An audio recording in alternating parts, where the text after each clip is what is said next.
IVM.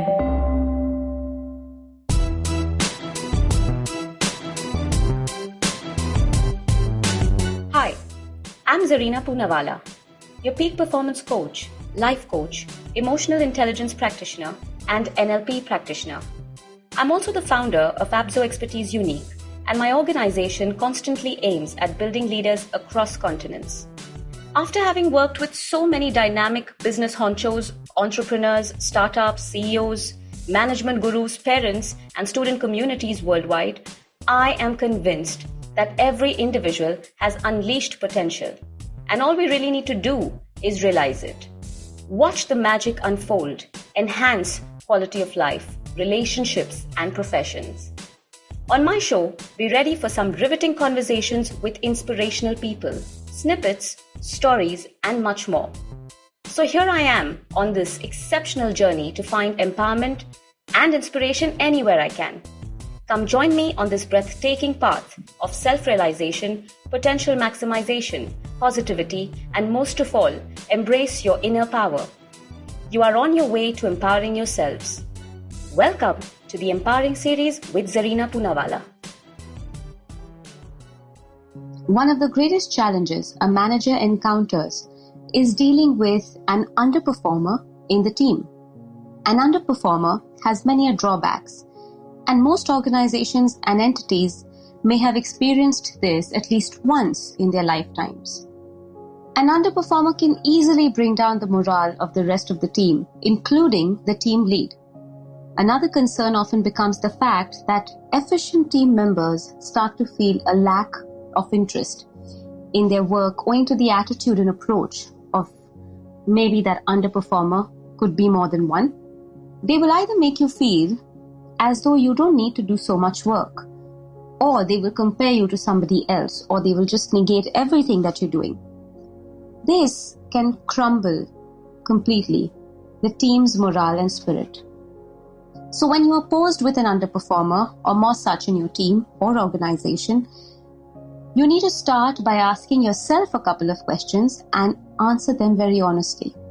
So first, I'm going to help you to ask yourself questions, and then I'm going to tell you what you need to do with these underperformers, what techniques you can actually use there. What you must ask yourself here is, do all your employees know clearly what is expected of them? Do they understand what the repercussions are when they underperform, frequently or consistently? Are they given frequent coaching or training? Any interactions, probably a one-on-one or group discussions, any referral materials, any courses, any studies, anything at all, any kind of coaching or training? Are they in denial or making excuses for not delivering as planned for them? Once you know you have answered these, try the following techniques to help an underperformer get right back on track. First, communicate with your employee, with the person who's been underperforming.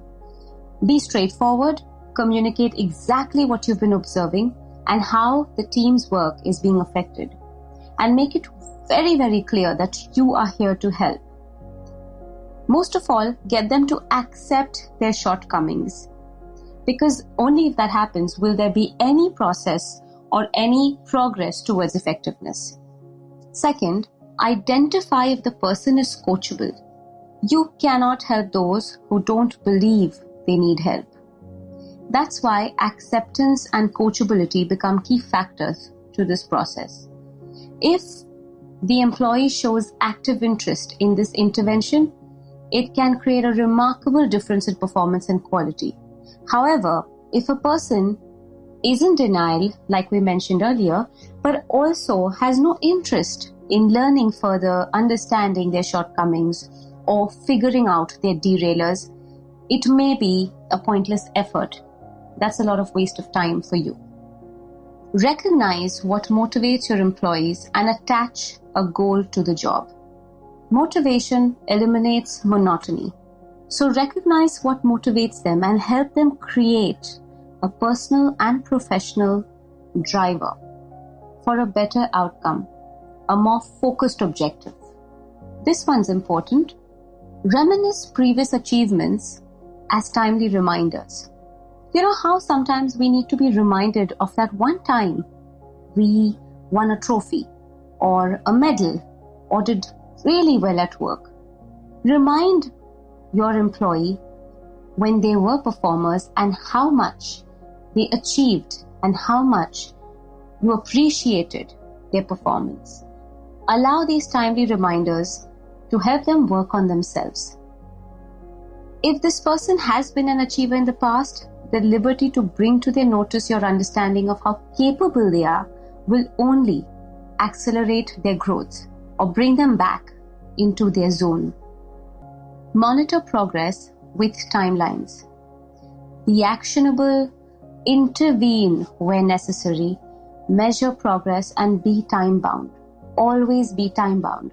So you and your employees know that there are repercussions. Allow them to know that if you get rewarded for doing well, you may also have to face your circumstances for not doing so well. Appreciate effort. You know, sometimes people are in a different frame of mind and hence they can be completely out of the zone that you've created for them. But when you see them putting in effort, when you see them putting all that energy they have into going back into the action that they once used to have, let them know you are noticing the effort and encourage further efficiency. Underperforming is a very common issue in every organization. However, if each underperforming employee is clearly defined, clearly understood, and can be given the opportunity to create actionable outcomes, you will create a great team of those underperformers. Be safe, be well, be empowered.